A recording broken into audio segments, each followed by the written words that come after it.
বন্ধুরা, আপনাদের সকলকে আমার চ্যানেলে স্বাগতম। আমার মাতা পিতাকে প্রণাম জানিয়ে ও আমার গুরুদেবের চরণে সশস্ত্র প্রণাম জানিয়ে আজকের পাঠ শুরু করছি। শ্রী রোহিণী কুমার মজুমদারের লেখা শ্রী গুরু শ্রী শ্রী রাম ঠাকুর নামক বইটি থেকে। আগের দিন আমি কি পাঠ করেছিলাম যে জমিদারের এই ব্যবহারে শ্রী শ্রী ঠাকুর অত্যন্ত বিরক্ত হইয়া বলিলেন, এ স্থান লইবার দরকার নাই। জমিদারকে আমাদের অভিমত জানাইয়া দিলাম। তো ঠিক পর থেকে পাঠ করছি বন্ধুরা। পুরীতে এই সময় 6 থেকে 7 দিন ছিলাম। একদিন সন্ধ্যাবেলায় আমরা 3 জন ঠাকুরের নিকট বসিয়া আছি। হঠাৎ শ্যামদা আমাকে বলিলেন, রোহিণী, তুই পুরী আসিয়াও জগন্নাথ দর্শন করলি না।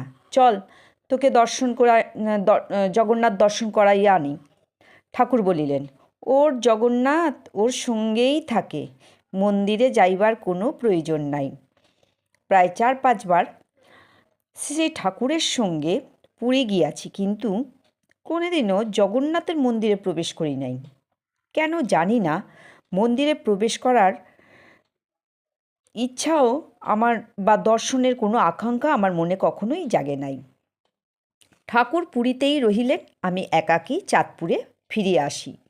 আশ্রমের জন্য চারিদিকেই স্থান অনুসন্ধান করা হইতেছে। ঠাকুর চাঁদপুরে আমার বাসাতে আসিয়াছেন। 2-1 দিন পরে ঢাকা কমলাপুর হইতে ঈশ্বর সুরেন্দ্রনাথ ভট্টাচার্য, অবসরপ্রাপ্ত ডেপুটি পুলিশ সুপারিনটেন্ডেন্ট, চিঠি লিখিয়া ঠাকুরকে জানাইলেন, কমলাপুরের নিকটবর্তী ধোলাইগঞ্জ আশ্রমের উপযুক্ত একটি স্থান 16,000 টাকায় পাওয়া যায়। শ্রদ্ধেয় গুরুভ্রাতা নোয়াখালীর তদানীন্তন সরকারি উকিল ঈশ্বর শুভময় দত্ত সেদিন চাঁদপুরে আমার বাসায় উপস্থিত। ঠাকুরের আশ্রিতের সংখ্যা তখন খুবই সীমাবদ্ধ। চিন্তিত হইয়া শুভদার সামনেই ঠাকুরকে বলিলাম, এই 16,000 টাকা কোথায় পাইব? এই কথা শ্রবণ মাত্র শুভদা বলিলেন, চিন্তার কোনো কারণ নাই, আমি এই 16,000 টাকা দিব। শুভদার এই আশ্বাসবাণীতে বড়ই আনন্দিত হইয়াছিলাম। পরের দিনই ঠাকুর শুভদা ও অন্য কয়েকজন ভক্তকে সঙ্গে লইয়া ঢাকার কমলাপুরের পূজনীয় গুরুভ্রাতা ঈশ্বর সুরেন্দ্রনাথ ভট্টাচার্যের বাড়িতে উপস্থিত হইলেন। আশ্রিতগণ ঠাকুরকে সঙ্গে করিয়া নানা স্থানে ঘুরিয়া দেখিলেন, কিন্তু কোনো স্থানই ঠাকুর আশ্রমের উপযুক্ত বলে মনে করিলেন না। ঠাকুর আবার চাঁদপুরে ফিরিয়া আসিলেন।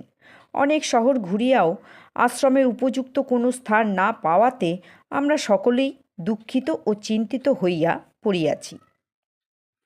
কয়েকদিন পরে চট্টগ্রামের তদানীন্তন ইনকাম ট্যাক্স অফিসার শ্রদ্ধেয় গুরুভ্রাতা ঈশ্বর মনীন্দ্র কুমার বন্দ্যোপাধ্যায়ের একখানি চিঠি লিখিয়া জানাইলেন, পাহাড়তলিতে আশ্রমের উপযুক্ত একটি পাহাড় আছে। এই পাহাড়টি ঈশ্বর মহেন্দ্রনাথ ঘোষের বিধবা পত্নী বিনামূল্যে আশ্রমের উদ্দেশ্যে ঠাকুরকে দান করিতে চাহেন।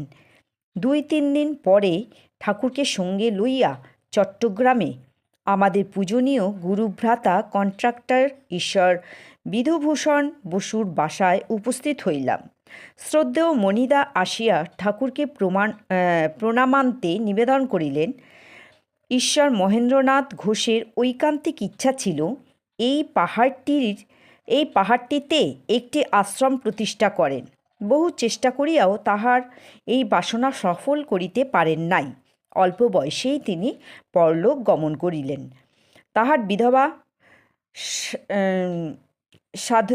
সাধবী পত্নী চপলা দেবী, বন্ধুরা এখানে আমার একটু ভুল হয়েছে, তাহার বিধবা পত্নী চপলা দেবী স্বামীর ইচ্ছা পূরণ করিবার জন্য পাহাড়টি আশ্রম প্রতিষ্ঠার উদ্দেশ্যে শ্রী ঠাকুরকে দান করিতে আগ্রহান্বিতা হইয়াছেন।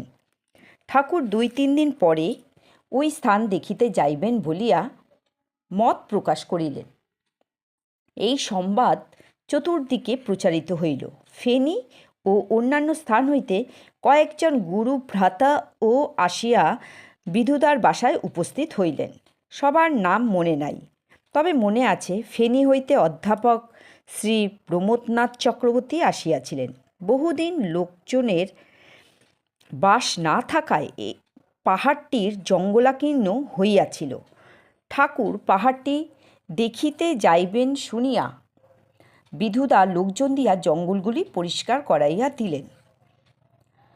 একদিন বিকালবেলা বিধুদা কয়েকজন গুরুভ্রাতাসহ ঠাকুরকে সেই পাহাড় দেখাইতে লইয়া গেলেন। তাহাদের মধ্যে আমি, প্রমোদদা, মণিদা, চন্দ্রভূষণবাবু ও অন্যান্য কয়েকজন গুরুভ্রাতা ছিলেন। বড় রাস্তা হইতে পাহাড়টির নিকট গাড়ি পৌঁছাবার মতো কোনো ভালো রাস্তা না থাকায় ঠাকুরকে আমাদের সহিত পদব্রজে পাহাড়ের নিকট পৌঁছাইতে হইয়াছিল। ঠাকুর পাহাড়টিতে ৫-৬ পা উঠিয়া চতুর্দিক অবলোকন করিলেন এবং ফিরিয়া পাহাড়ের তলদেশে একটি বটবৃক্ষের মূলে উপবেশন করিলেন। এই বটবৃক্ষই কৈবল্যশক্তি নামে অভিভূত হইয়াছে। গুরুভ্রাতা সকলেই আমরা চতুর্দিক ঘুরিয়া ঘুরিয়া দেখিতেছিলাম। গ্রীষ্মকাল, সবেমাত্র বসন্ত শেষ হইয়াছে। প্রতিটি গাছের পাতায় পাতায় সবুজ লাগিয়াছিল।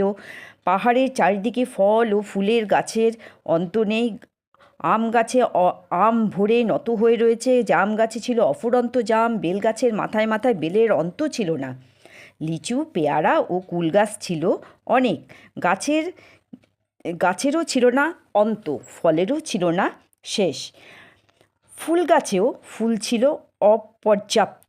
অপরূপ শোভায় শোভিত হইয়া আপন গন্ধে আমোদিত করিয়া দিয়াছিল।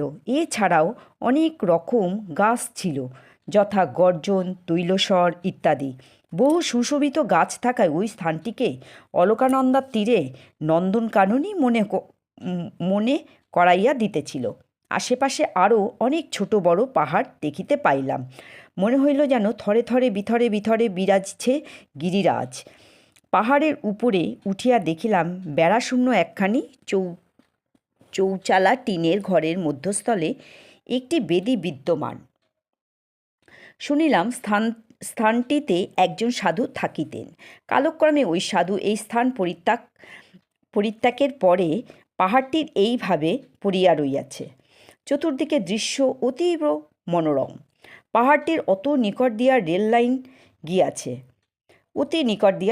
গিয়াছে। মনে হইল যেন দুইটি সমান্তরাল রেখা বাহু দূরে চলিয়া গিয়াছে। অনেক দূরে সমুদ্র দেখা যাইতেছিল। অসীম সমুদ্রের নিচে জলরাশি মাঝে মাঝে ফুলিয়া উঠিতেছে আপন গতিবেগে, আবার শান্ত হইয়া যাইতেছে। কভু বা শান্ত, কভু অশান্ত, আপন ছন্দে চলে। ওই জলরাশির উপর দিয়া বহু নৌকা ও জাহাজ চলাচলের দৃশ্যও মনোরম। সূর্যদেবের অস্তাচলে যাওয়ার দৃশ্যও সেদিন দেখেছিলাম। মনে হইল যেন সারাদিনের পরিশ্রমের পরে সূর্যদেব শ্রান্ত ক্লান্ত দেহে সমুদ্রের শীতল জলে অবগাহন করিতে চলিয়াছে। পাহাড়টি ও সমুদ্রের মধ্যবর্তী স্থানে ছিল সবুজ মাঠ ও ছোট্ট ছোট্ট গ্রাম। গ্রামগুলির মধ্যে কাঠটুলি অন্যতম। গ্রামগুলি সবই বড় বড় বৃক্ষরাজির সবুজ পাতায় ঢাকা। নানা রকম পাখিও দেখিতে পাইলাম। প্রকৃতির সকল রকম সৌন্দর্য বস্তুই ওই স্থানে বিরাজ করিতেছিল। তো বন্ধুরা, এরপর কি হলো আমি ঠিক পরের দিন পাঠ করব। পাঠকে আর এগিয়ে নিয়ে যাব না, তাহলে পাঠ আরও দীর্ঘ হয়ে যাবে। তো এখানে পাঠকে বিরাম দিলাম। নমস্কার।